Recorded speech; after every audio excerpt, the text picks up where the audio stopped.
Hello everyone, today I am here to share with you my ambitious August TBR. So this video is kindly sponsored by Book of the Month, and I'm actually unboxing first before I get into my TBR, the August Book of the Month selection. So if you don't know Book of the Month, they are a monthly book subscription where there are 5 book selections that come out at the first of every single month. They are a multitude of genres. They do a lot of debut authors. They've been trying to do a lot of diversity lately, which is great. They do a lot of romance, mysteries, contemporary, literary fiction, just a plethora of genres. For only $14.99 a month, you can select your own Book of the Month. Also, in case you're interested in one or more of the selections every single month, you can add on to 2 books at a time. And if you're not even interested in the selections every month, because that happens sometimes, you can skip on to the next month without any repercussions. And if you're like, this sounds really interesting, I want to check this company out, I have a coupon code for you. You can use the code READON to get your very first book from Book of the Month for only $9.99, which is a steal because they're hardcover books, and adult hardcover books are expensive. So I highly recommend you check out Book of the Month. They're a great company. I really enjoy a lot of their selections, and I have found a lot of my favorite books through them. So I'm very excited to be working with them for this video. So like I said, before I get into my TBR, I quickly want to share with you the August Book of the Month selections in case you want to pick up one of these for your very own, or multiple ones for that matter. First one is one I've actually already read, and that is The Night Swim by Megan Golden. This is a mystery thriller that I really enjoyed. I could see this blowing up in August, and I'm happy for it because it was really good. This has a podcast element into it, and whenever there's a podcast in a mystery book, I'm sold. In this book, we follow a character named Rachel who has this podcast called Guilty or Not Guilty, and this season for her podcast, she's actually following an ongoing trial. So she goes to this small town where the town's golden boy is accused of rape, and she's gonna follow the whole trial and do an episode on each, court date. Also ongoing, we have another story intermingling with this, following a character named Sarah, whose sister died in the same town like 25 years ago. The ruling of the death was drowning, but she knows that her sister was murdered, so she reaches out to Rachel to try to help to solve this murder. So it's all about Rachel dealing with 2 different pretty much crimes, I guess you could say, and I really enjoyed it. If you're a fan of podcast elements in books, look no further. This is a great one. The next one I am very excited to read, and I might throw this on my August TBR, and that is The Unraveling of Cassidy Homes by Alyssa R. Sloan. And this I read were fans of like Daisy Jones and the Six, which I'm immediately drawn to. So in this book, we have a character named Cassidy Homes, and she's known as Sassy Gloss, and she's the 4th member of this really popular pop group.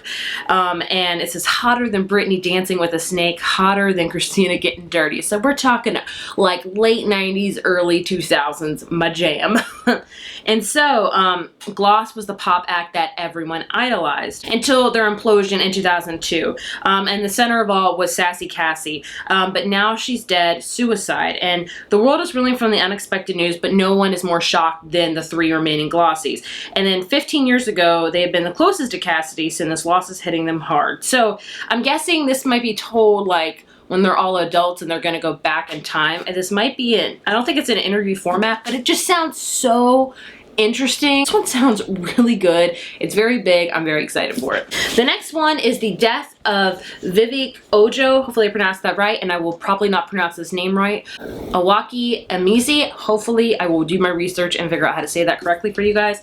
It says, what does it mean for a family to lose a child they never really knew? It takes place in Nigeria, where a mother opens her door to find her son's body wrapped in colorful fabric. And then what follows is the tumultuous, heart-wrenching story of one family's struggle to understand a child whose spirit's both gentle and mysterious.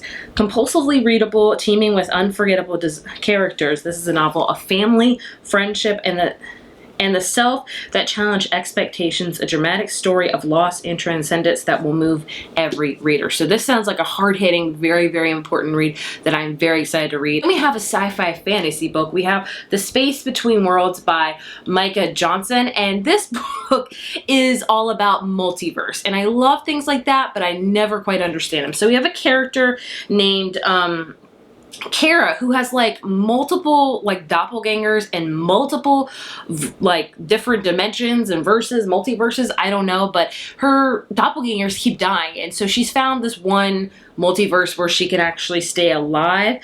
But then she figures out one of her 8 remaining doppelganger dies under mysterious circumstances, so she plunges into a new world with an old secret. So it's all about multiverse and space travel, if you're into that. You know, it reminds me of a lot of different movies that have multiverse, and I love them, but I always feel like I'm never quite smart enough for them. And the last book I have is a historical espionage book, and that is Atomic Love by Jenny Field. So this book takes place in the 50s, and we follow Rosalind Porter, who works as a physicist on the Manhattan Project, and she has a passionate love affair with Thomas. And she, after the end of the guilt of her of working on the bomb and then her heartbreak over Thomas, she decides to like go back or something like that. And basically it's about a espionage with Russia and things like that, and it sounds really intriguing. I've read a few historical books. I'm not in love with them completely, but I'm always willing to give them a try. So I will leave the link down to Book of the Month below in case you want to check it out for your very own. And remember to use the code READON so you can get your first month for only $9.99, and you can pick any one of these books as well as many of their backlist books. You can pick anything that was on their catalog from years and years ago in case you want to do an add-on, which I always recommend. So yeah, thank you so much to Book of the Month for sponsoring this video, and here are their August selections.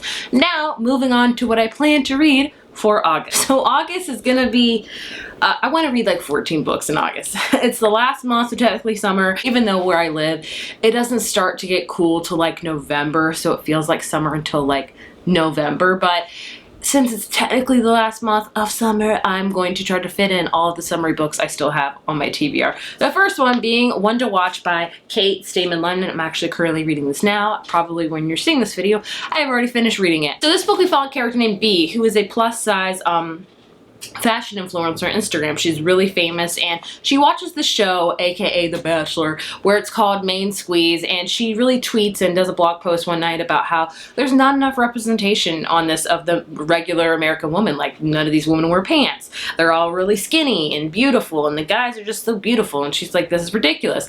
The new show, so the show has a new producer and reaches out to Bee and says, I want you to be the main squeeze on the Main Squeeze. And so it's about her going on this Bachelorette show and having 25 guys try to win her heart, and there you go. It's like a little dip in the reality pool. A lot of people like this one. I've heard amazing things about it. I think I'll love it, but I am one of the rare few while reading this that doesn't watch The Bachelor or Bachelorette. In fact, I don't really watch any reality TV. The only reality TV I watched was back in the day MTV, like Laguna Beach, The Hills, Jersey Shore, that kind of trash stuff. So I don't watch any reality dating things for probably a multitude of reasons, but this is really cute so far, and I'm loving it, and I wouldn't be surprised if it's already a 5 out of 5. Next up, I have Midnight Sun by Stephanie Meyer. So this is the new Twilight book where it's Twilight, but from Edward's perspective. I think a lot of us are excited about it, even though there's a lot of not the best things associated with Twilight, with the representation of Native Americans and just indigenous people,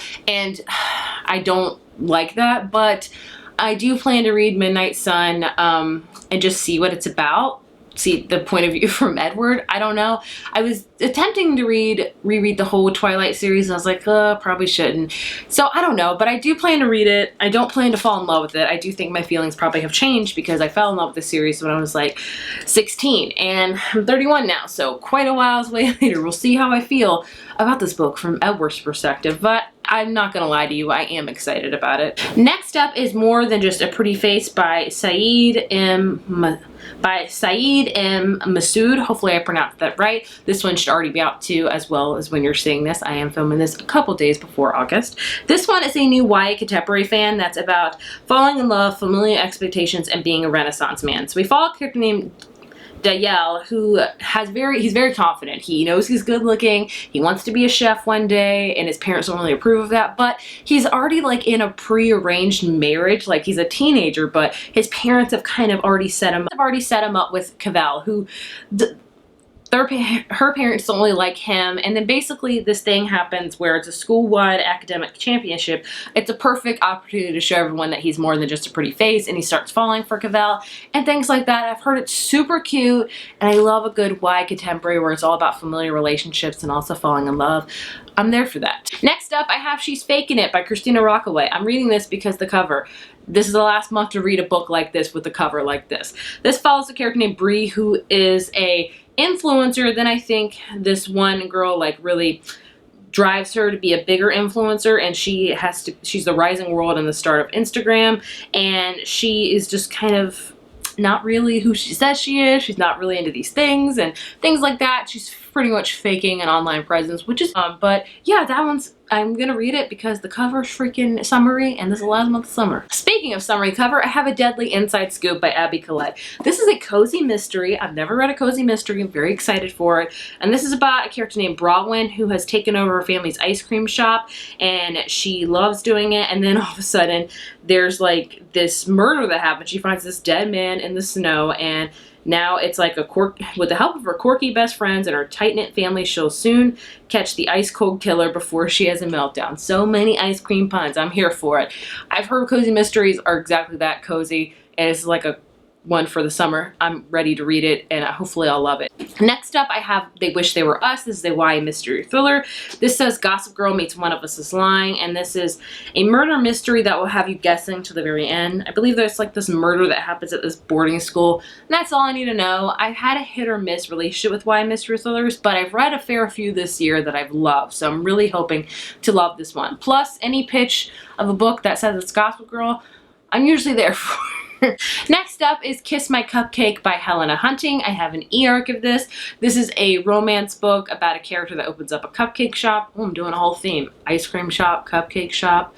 Now all I need is a coffee shop, and I'm set. But she opens up a cupcake shop, and on the grand opening, she realizes like the place next door, the place across the street is like this really rowdy sports bar that's really deterring her customers, and her and the owner get in an altercation where it's like hate to love. So a typical romance book that I eat up like candy and like cupcakes. Also, an e-arc I have is Loathe at First Sight by Suzanne Young. This is about a character that works at like this computer company or something about games, I think, and then she makes this big discovery or codes this game, and she becomes really popular.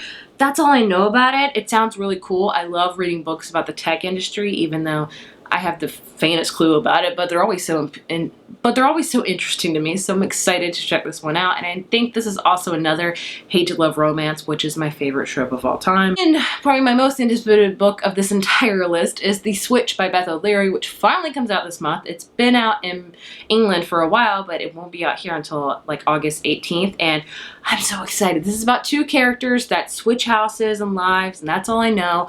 I loved The Flat Share by Beth O'Leary, so I am so excited to read this one, and I really hope I fall in love with it.